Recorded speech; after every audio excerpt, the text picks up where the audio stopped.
Happy New Year everyone, welcome to the first episode of SpongeBob Now. Today, I'm going to talk about every episode of SpongeBob SquarePants Season 1. First, I will be talking about Help Wanted, Reef Blower, and Tea at the Treedome. That was the intro, I hope you like it. Anyways, first, I'm going to talk about Help Wanted. Enjoy. The French narrator introduces the audience to both Bikini Bottom and SpongeBob SquarePants, one of his favorite sea creatures. SpongeBob is sleeping in bed before his alarm clock goes off, waking him up. He's eager to get ready for the day that he is to apply for a fry cook job at the Krusty Krab. He warms up by lifting a weight with stuffed animals before jogging to the restaurant with his iconic, "I'm ready," while Patrick Star encourages him from his rock. SpongeBob starts talking about what job he will do when he reaches the Krusty Krab, but feels like his reach is not ready. Patrick then appears, encouraging him that he was born to have a job. SpongeBob eventually decides to go to the Krusty Krab to get the job. Squidward sees SpongeBob running to the restaurant, causing him to panic and to tell Mr. Krabs to watch out for SpongeBob. SpongeBob has already arrived, though, and he tries to get Mr. Krabs to give him the job after jumping back and forth across the restaurant after tripping on a loose nail. He tells Mr. Krabs that Squidward will vouch for him, but Squidward tells Mr. Krabs that he does not believe SpongeBob should get the job. Mr. Krabs tells SpongeBob that if he gets a seemingly non-existent hydrodynamic spatula, he will get the job. SpongeBob quickly runs to the bargain mart to get it, as Squidward and Mr. Krabs laugh, thinking he will not have the job. Soon after SpongeBob leaves, 5 buses filled with a bunch of hungry anchovies arrive at the restaurant, making Squidward and Mr. Krabs panic, as the latter knows what happens when anchovies come. As the anchovies flood the restaurant, Squidward tries to get them all settled, but they're still crazy. It seems the two are both finished due to the flood of anchovies, but then SpongeBob arrives with the hydrodynamic spatula he found, as there was only one in stock, having fulfilled the errand Mr. Krabs gave him and leaving the two in stunned surprise.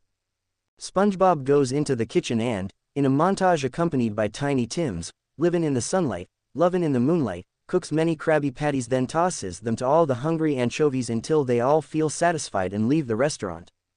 Mr. Krabs recruits SpongeBob as a fry cook thanks to him saving the Krusty Krab from the anchovies, much to Squidward's chagrin, then goes to his office to count the day's profits. Then, Patrick walks into the restaurant and order a Krabby Patty, prompting SpongeBob to create a slew of patties and chuck them all at him, flinging the former out. Squidward tells Mr. Krabs to go see SpongeBob and possibly get him in trouble for the mess he made. Next, I'm going to talk about Reef Blower. Enjoy. Squidward goes outside, then spots a shell on his lawn. He kicks the shell onto SpongeBob's yard to keep his own clean, but SpongeBob is also very protective of his lawn, and gets out a reef blower from his garage to get rid of it, the noise of the machinery making Squidward irritated. SpongeBob, struggling to blow away the shell, ends up blowing it so hard sand comes out and lands on Squidward. SpongeBob comes to Squidward and blows off the sand that landed on Squidward, as well as his face.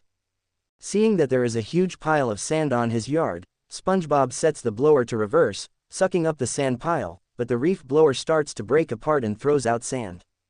SpongeBob opens up the zipper behind the reef blower and puts the excess sand that was thrown out in there. He tries to start it again, but it does not work. This prompts SpongeBob to pull the handle of the reef blower very far. Once he feels he is far enough, he lets go and quickly zips through the distance he went back onto the blower.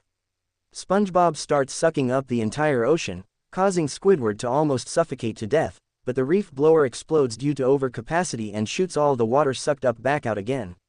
SpongeBob is happy that his lawn is clean, but Squidward's lawn is filled with sand. The shell lands on Squidward's nose, much to his dismay. Next, I'm going to talk about Tea at the Treedome. Enjoy. While SpongeBob is jellyfishing, he stumbles upon a land squirrel fighting a clam. He attempts to save her, but she saves herself just before the clam eats SpongeBob. After the squirrel, named Sandy, saves SpongeBob, the two greet each other and start bonding. When he notices the air helmet she uses to help her breathe, he convinces her that he likes air too, despite not knowing what air is. Sandy tells SpongeBob to come over to her Treedome for tea and cookies, and gives him a map of where her Treedome is. SpongeBob goes to Patrick to tell him about what he went through. When Patrick hears from SpongeBob that Sandy wears a hat full of air, he misinterprets this as a statement that she puts on airs, and that he needs to be fancy by putting his pinky out. The next day, SpongeBob arrives to Sandy's home, but when he goes inside, he realizes the Treedome is entirely filled with air. SpongeBob starts having trouble breathing and begins to dehydrate as a result, but will not admit this to Sandy. As Sandy is showing her house, SpongeBob attempts to use a bird bath to absorb water, only for the bird to angrily kick him out. Patrick reminds him to put his pinky out, and SpongeBob also brings flowers for Sandy. SpongeBob asks Sandy for water when she asks if he needs anything, but misinterprets this as needing a vase with water inside for the flowers.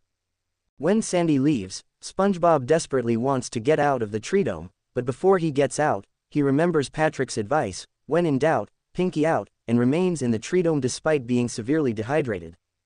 Sandy comes back with the water vase for the flowers, and attempts to start talking to SpongeBob again. When an oven timer inside her Treedome goes off, Sandy leaves again. SpongeBob starts wondering if he needs the water in the vase, repeatedly telling himself he doesn't need it, but eventually relents. SpongeBob drinks all the water in the vase and bolts for the door, only for Patrick to come inside and prevent him from leaving. Patrick says that everything will be fine, but as he walks and stays inside the Treedome, he starts choking due to the lack of water as well. The two attempt to get out, and when Sandy comes to them with some tea and cookies, she is shocked when she sees the two have dried up. Sandy quickly brings water helmets for them so they can survive in the Treedome and tells them if they needed water, then they should have asked for it. The trio happily drinks some tea.